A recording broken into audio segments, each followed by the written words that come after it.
ये बात बहुत पुरानी है, इसे अंत तक सुने। ये जीवन के लिए बहुत ही प्रेरणादायक है। दक्षिण भारत में एक राजा राज्य करता था। राजा का राज्य समुद्र के किनारे था। राजा को भोजन के साथ मछली खाने का शौक था। बिना मछली के राजा का भोजन ही अधूरा रहता था। एक बार की बात है, राजा के राज्य में बहुत तेज तूफान आया था, जिसके कारण कोई भी मछुआरा मछली पकड़ने के लिए समुद्र पर नहीं जा सका। अब उस दिन राजा को भोजन में मछलियां नहीं मिली, जिसे राजा बहुत उदास हो गया।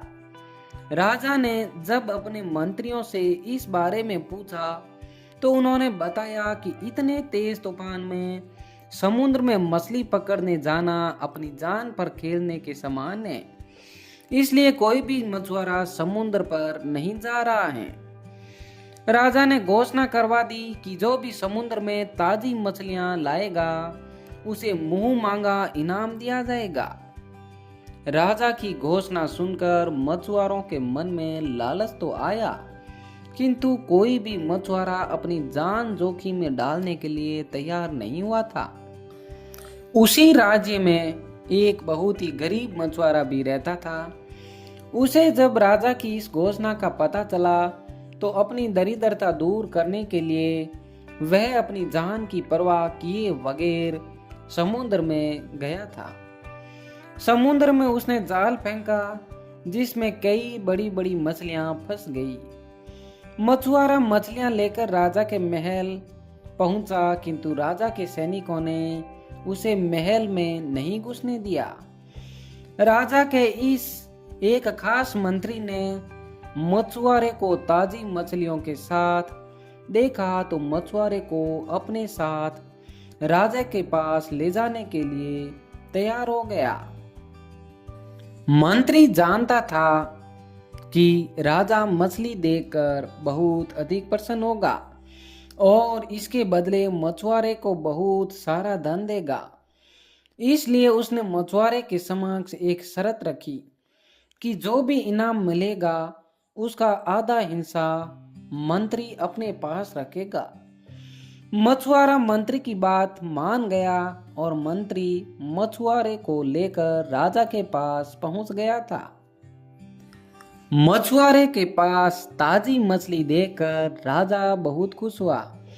राजा ने मछुआरे को मुंह मांगा इनाम मांगने के लिए कहा। मछुआरा राजा से हाथ जोड़कर बोला, महाराज, मुझे 20 कोड़े मारे जाए। मछुआरे की बात सुनकर राजा को बड़ा आश्चर्य हुआ। उसने फिर से मछुआरे को कुछ मांगने के लिए कहा, किंतु मछुआरे ने 20 कोड़े खाने का इनाम मांगा। राजा ने अपने सैनिकों को बुलाया और मछुआरे को 20 कोड़े मारने का आदेश दिया। सैनिकों ने मछुआरे को कोड़े मारना शुरू किया। 10 कोड़े खाने के बाद मछुआरा राजा से बोला, महाराज, मुझे आप जो भी इनाम देंगे, उसका आधा हिस्सा मुझे मेरे हिस्सेदार को देना पड़ेगा। इसलिए बाकी के 10 कोड़े मेरे हिस्सेदारी को दिए जाए। मछुआरे की बात सुनकर राजा को फिर आश्चर्य हुआ और राजा ने उसके हिस्सेदार का नाम पूछा। मछुआरा मंत्री की तरफ इशारा करते हुए बोला, महाराज, यही तो मेरे हिस्सेदार हैं। इन्होंने ही मुझे आपके पास लाने के बदले प्राप्त इनाम का आधा हिस्सा मांगा है। राजा ने मंत्री की ओर देखा तो मंत्री ने शर्म से अपना सर झुका लिया।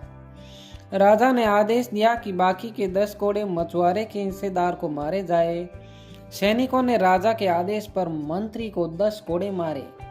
राजा ने मंत्री को उसके लालच के कारण अपने मंत्री पद से हटाकर राज्य से बाहर कर दिया और मछुआरे को बहुत सारा इनाम देकर विदा किया। दोस्तों, इस कहानी से हमें यह शिक्षा मिलती है कि राजा और लालची मंत्री की कहानी से हमें यही शिक्षा मिलती है कि लालच में आकर कभी भी किसी को अनावश्यक रूप से परेशान नहीं करना चाहिए। दोस्तों, अगर ये कहानी पसंद आई तो इसे लाइक, शेयर एंड सब्सक्राइब करें और ऐसी ही कहानियाँ देखने के लिए अनु स्टोरी चैनल को सब्सक्राइब ज़रूर करें। धन्यवाद।